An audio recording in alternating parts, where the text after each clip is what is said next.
Hello everyone, स्वागत है आपका आपके अपने YouTube channel only Hindi classes में। तो फ्रेंड्स, आज प्रैक्टिस सेट चौथा है ये हमारा। तो इसको शुरू करने के लिए हम जा रहे हैं, मगर उससे पहले हम समझते हैं कुछ बातों को। फ्रेंड्स, तो ये सबसे पहले हम लेते हैं एक गद्यांश।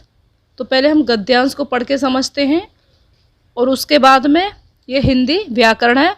और फ्रेंड्स, ये जो क्लास है ये सभी के लिए है, ये नहीं है कि पैट के ही लिए हो स्पेशल। ये पैट के लिए भी है, टेट के लिए भी है, सुपर टेट के लिए भी है। और फ्रेंड्स, मैंने कुछ क्वेश्चन इसके आरओ एआरओ के भी रखे हुए हैं। अगर आपको अच्छे लगें तो मुझे कमेंट करें। तो शुरू करते हैं गद्यांश। ठीक है, दर्पण में तुम दूसरों को नहीं देख सकते। तुम जानते हो कि खिड़की में लगा कांच और यह दर्पण एक ही मूल पदार्थ से बने हैं। तुम स्वयं की तुलना कांच के इन दोनों रूपों से करके देखो। जब यह साधारण है तो तुम्हें सभी दिखते हैं और उन्हें देखकर तुम्हारे भीतर करुणा जागती है। और जब इस कांच पर चांदी का लेप हो जाता है तो तुम स्वयं को देखने लगते हो। गद्यांश पढ़ लिया है। तुम्हारा जीवन भी तभी महत्वपूर्ण बनेगा जब तुम अपनी आँखों पर लगी चांदी की परत को उतार दो। ये गद्यांश है। अब हम इसके क्वेश्चन देखते हैं। वैसे फ्रेंड्स, सही तरीका है पहले आप इसके क्वेश्चन देखिए। क्वेश्चन से फिर हमें गद्यांश को पढ़ने की जिज्ञासा जागृत होती है। तो मैंने पहले गद्यांश पढ़ा है, मगर क्वेश्चन पढ़ने चाहिए पहले। प्रश्न नंबर 1 है, संत ने युवक को कांच और दर्पण क्यों दिखाए? ए, कांच और दर्पण के मूल पदार्थ के बारे में बताने के लिए। बी, सड़क पर आने जाने वाले लोगों की प्रति दया भाव जागृत करने के लिए। सी, युवक को स्वयं का आलसी चेहरा दिखाने के लिए। डी, यह समझने के लिए कि युवक की मदद करने के लिए उसे क्या करना चाहिए। प्रश्न नंबर 1 का जो सही आंसर हो जाएगा वो डी हो जाएगा। यह समझने में युवक की मदद करने के लिए कि उसे क्या करना चाहिए। संत ने कांच और दर्पण के भेद द्वारा युवक को समझाने में मदद की है। क्वेश्चन नंबर 2 है, अब इस दर्पण में देखकर बताओ कि तुम क्या देखते हो। यह वाक्य है। ए, सरल वाक्य। बी, संयुक्त वाक्य। सी, मिश्र वाक्य।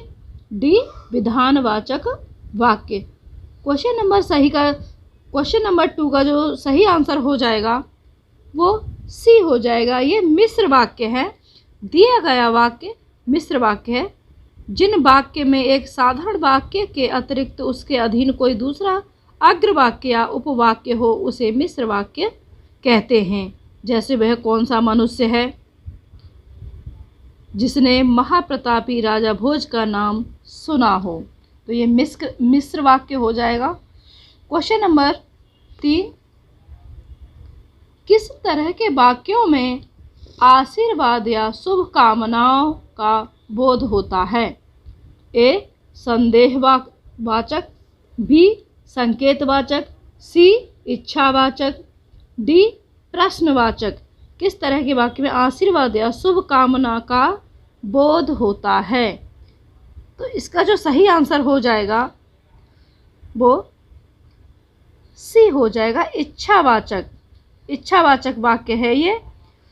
आशीर्वाद शुभ बोध होता है जैसे तुम अपने कार्य में सफल रहो, इस तरह का इच्छावाचक है। क्वेश्चन नंबर 4, विराम चिन्ह का नाम है।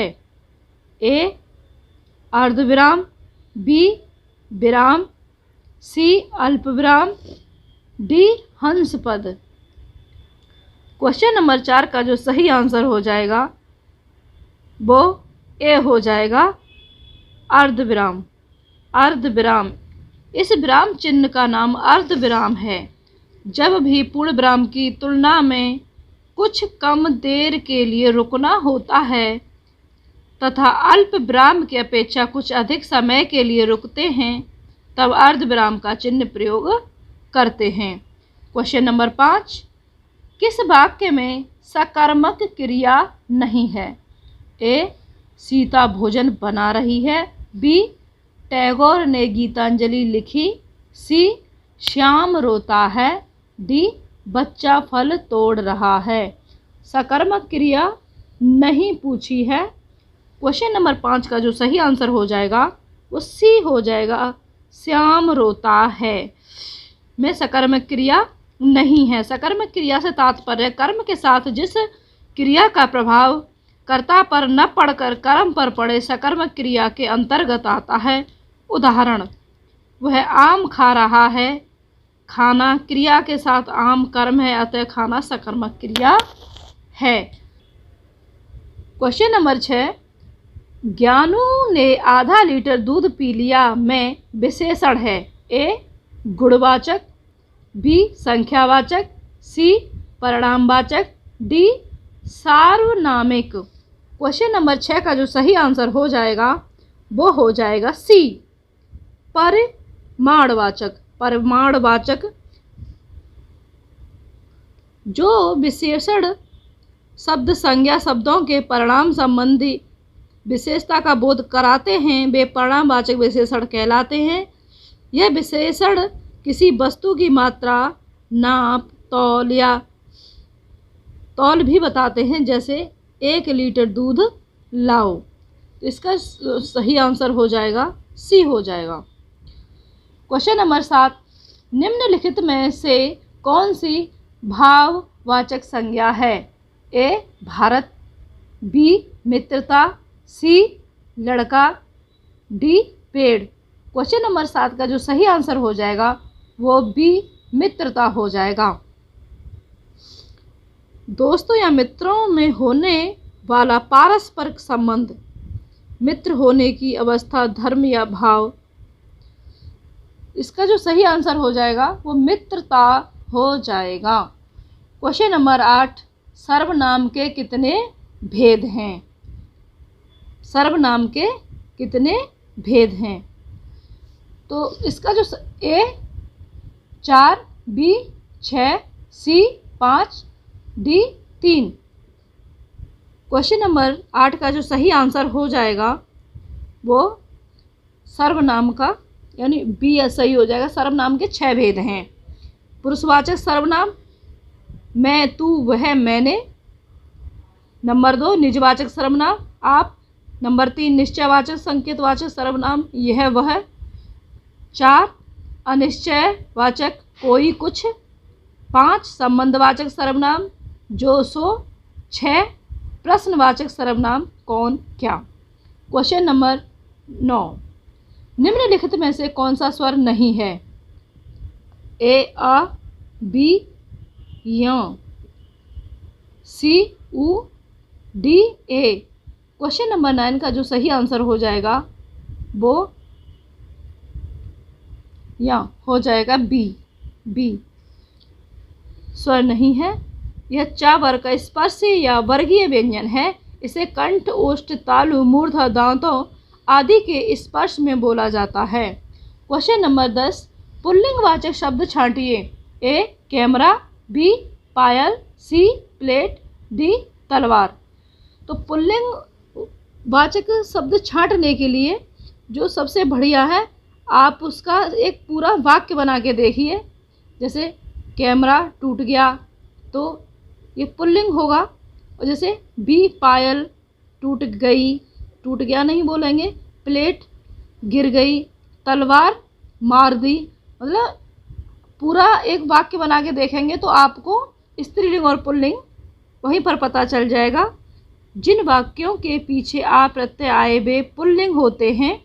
कैमरा जातिवाचक संज्ञा होने के साथ ही अपवाद भी है। कैमरा जातिवाचक संज्ञा होने के बाद भी ये अपवाद है। क्वेश्चन नंबर 11, दर्शन का तद्भव रूप है। ए, दरस। बी, दस्त। सी, दर्शन। डी, दर्शन। क्वेश्चन नंबर 11 का जो सही आंसर हो जाएगा उसी दर्शन हो जाएगा। वह शास्त्र जिसमें विविध दर्शनों का विवेचन होता है, किसी व्यक्ति वस्तु आदि का नेत्रों के द्वारा होने वाला बोध, श्रद्धा भक्ति और विनम्रता पूर्वक देवता देव मूर्ति अथवा बड़ों से किया जाने वाला साक्षात्कार, ये इसके 3 पॉइंट हैं। क्वेश्चन नंबर 12, सो उपसर्ग का प्रयोग हुआ है। स्वस्थ, स्वस्ति, सी, स्वल्प, सुलेख। क्वेश्चन नंबर 12 का जो सही आंसर हो जाएगा वो डी हो जाएगा, सुलेख। सुलेख, सुलेख यानी सुंदर लेख। सुपसर्ग का प्रयोग शब्द के अंत में हुआ है। सुपसर्ग का प्रयोग सुलेख शब्द में हुआ है। सु का अर्थ है सुंदर, अतः विकल्प डी सही हो जाएगा। उपसर्ग हमेशा मूल शब्द के पहले जुड़ते हैं और प्रत्यय हमेशा मूल शब्द के बाद में जुड़ते हैं। तो क्वेश्चन नंबर 13, निम्न में से भाववाच्य है। ए, कल देर तक पढ़ा गया। बी, आप गाना गाइए। सी, सलोनी से हंसा नहीं जाता। डी, उपयुक्त में से कोई नहीं। क्वेश्चन नंबर 13 का जो सही आंसर हो जाएगा वो सी हो जाएगा, सलोनी से हंसा नहीं जाता। वाक्य में भाववाच्य है। भाववाच्य में न तो कर्म प्रधान होता है न ही कर्ता प्रधान होता है, इसमें अकर्मक क्रिया का प्रयोग किया जाता है। क्वेश्चन नंबर 14, पीताम्बर में कौन सा समास है। ए, बहुब्रीहि समास। बी, द्वंद्व समास। सी, तत्पुरुष समास। डी, अव्ययीभाव समास। तो क्वेश्चन नंबर 14 का जो सही आंसर हो जाएगा वो ए हो जाएगा, बहुब्रीहि समास। बहुब्रीहि समास की पहचान है, ज़्यादातर सभी देवी देवता इसमें आ जाते हैं। द्वंद्व समास, द्वंद्व हमेशा विपरीत होता है। तत्पुरुष, इसमें हमारी सभी विभक्तियाँ आ जाती हैं। अव्ययीभाव, इसमें अव्यय शब्दों का प्रयोग हो जाता है, इसीलिए इसे अव्ययीभाव समास कहते हैं। क्वेश्चन नंबर 15, काली घटा का घमंड घटा उपयुक्त पंक्ति में अलंकार है। काली घटा का घमंड घटा। क्वेश्चन नंबर 15 का जो सही आंसर हो जाएगा वो ए हो जाएगा, यमक। जब किसी शब्द की भिन्न अर्थ में आवृत्ति हो वहाँ यमक अलंकार होता है। क्वेश्चन नंबर 16, जिसका विभाजन न किया जा सके। अखंडित। ए, अखंडित। बी, अविभाज्य। सी, अविभक्त।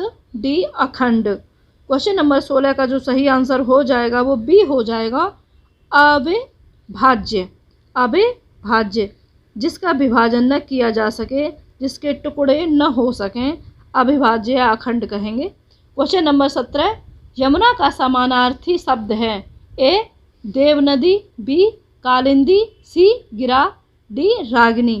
क्वेश्चन नंबर 17 का जो सही आंसर हो जाएगा वो बी, कालिंदी हो जाएगा। उत्तर भारत की एक नदी पॉइंट 1, पॉइंट 2, एक रागिनी पॉइंट 3, यमुना नदी जो कालिंदी पर्वत से निकलती है। क्वेश्चन नंबर 18, देख सुदामा की दीन दशा, करुणा करके करुणानिधि रोए में कौन सा रस है। ए, वियोग श्रृंगार। बी, रौद्र। सी, करुण। डी, शांत।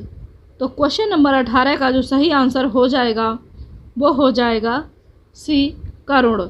जब भी किसी साहित्य काव्य गद्य आदि को पढ़ने के बाद मन में करुणा दया आदि का भाव उत्पन्न हो तो वहाँ करुण रस हो जाएगा। क्वेश्चन नंबर 19, अलका जयशंकर प्रसाद के किस नाटक की पात्र है। A, Dhruvswamini. B, Vishakha. C, Chandragupta. D, C, Skandagupta. D, Chandragupta. Question number 19 का जो सही आंसर हो जाएगा वो डी हो जाएगा, चंद्रगुप्त।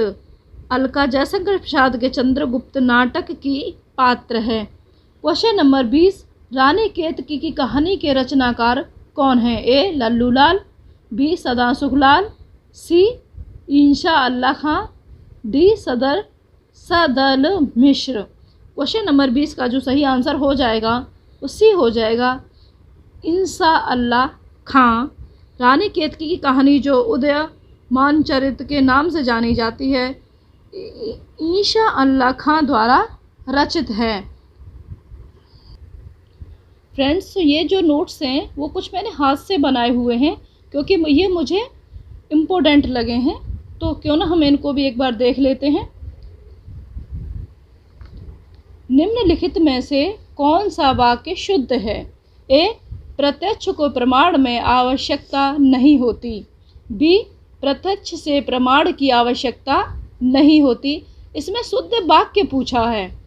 सी प्रत्यक्ष को प्रमाण की आवश्यकता नहीं होती, डी प्रत्यक्ष को प्रमाण के साथ की आवश्यकता नहीं होती। इसका जो सही आंसर हो जाएगा वो सी हो जाएगा। आप इसे देख सकते हैं अच्छे से। प्रश्न नंबर, इसकी संख्या को छोड़िए। निम्नलिखित में से कौन सा वाक्य शुद्ध है? ए पिताजी बाजार से सब्जी लाएं, बी पिताजी बाजार से सब्जी लाओ, सी पिताजी बाजार से सब्जी लाए, डी पिताजी बाजार से सब्जियां ला दी। तो इसका जो शुद्ध वाक्य हो जाएगा वो सी हो जाएगा। क्वेश्चन नंबर, प्रश्न एक और है, नंबर को आप छोड़ो, ये वैसे तीसरा है। मेरा लड़का आलसी है, रेखांकित पद में कौन सा विशेषण है? ए विधेयक विशेषण, बी विशेष विशेषण, सी सार्वनामिक विशेषण, डी प्रविशेषण। तो इसका जो सही मेरा लड़का आलसी है रेखांकित पद कौन सा विशेषण है? तो ये विधेय विशेषण, इसका ए आंसर सही हो जाएगा। उत्कर्ष एक कुशाग्र विद्यार्थी है। अगला क्वेश्चन, यहाँ कुशाग्र कौन सा विशेषण है? ए परिणाम बोधक, बी सार्वनामिक विशेषण, सी संख्यावाचक, डी गुणवाचक। तो ये इसका जो सही आंसर हो जाएगा वो गुणवाचक हो जाएगा। ये वो प्रश्न हैं जो परीक्षा में पहले आ चुके हैं, इसलिए मैंने इनको यहाँ पर रखा है। अगला क्वेश्चन, रमा सुशील कन्या है, रमा सुशील कन्या है, रेखांकित पद में कौन सा विशेषण है? ए क्रिया विशेषण, बी प्रविशेषण, सी विशेष विशेषण, डी विधेय विशेषण। तो इसका जो सही आंसर हो जाएगा वो सी हो जाएगा, विशेष विशेषण। अगला क्वेश्चन, पुस्तकें धड़ाधड़ बिक रही हैं में धड़ाधड़ में शब्द का कौन सा रूप है? ए क्रिया विशेषण, बी विशेषण, सी क्रिया, डी प्रविशेषण। तो इसका जो सही आंसर हो जाएगा वो डी हो जाएगा। अगला क्वेश्चन, कनिष्ठिका और मध्यमा के बीच की उंगली को क्या कहेंगे? कनिष्ठिका और मध्यमा के बीच की उंगली को क्या कहेंगे? ए अनामी, बी अनेमिका, सी अनामिका, डी अनामिका। तो इसका जो सही आंसर हो जाएगा वो डी हो जाएगा, अनामिका, अनामिका कहेंगे। अगला क्वेश्चन, जिसकी कोई कीमत न हो सके, जिसकी कोई कीमत न हो सके, वाक्यांश के लिए एक शब्द है। ए कीमती, बी अमूल्य, सी बहुमूल्य, डी अमूल्य। इसका जो सही आंसर हो जाएगा वो बी हो जाएगा, अमूल्य। अगला क्वेश्चन, जिसकी पूर्व से कोई आशा न हो, वाक्यांश के लिए एक उपयुक्त शब्द है। ए प्रत्याशित, बी अप्रत्याशित, सी अप्रत्याशित, डी अप्रत्याशित। इसका जो सही आंसर हो जाएगा ये अप्रत्याशित हो जाएगा। क्वेश्चन नंबर, अगला क्वेश्चन नंबर, निष्फल न होने वाला क्या कहलाता है? ए निश्चित, बी सही, सी सटीक, डी अमोघ। तो इसका जो सही आंसर हो जाएगा वो डी अमोघ हो जाएगा। अगला क्वेश्चन, जिसे जीता न जा सके के लिए एक शब्द। ए अजेय, बी अगेय, सी दुर्जेय, डी अवरेज्य। तो इसका जो सही आंसर हो जाएगा वो ए। अगला क्वेश्चन, निम्नलिखित में से कौन सा वाक्य शुद्ध है? ए बातें करते करते हमने रात बिता दी, रात बिता दी। बी बातें करते करते हमने बिता दी रात। सी बातें करते करते बिता दी रात हमने।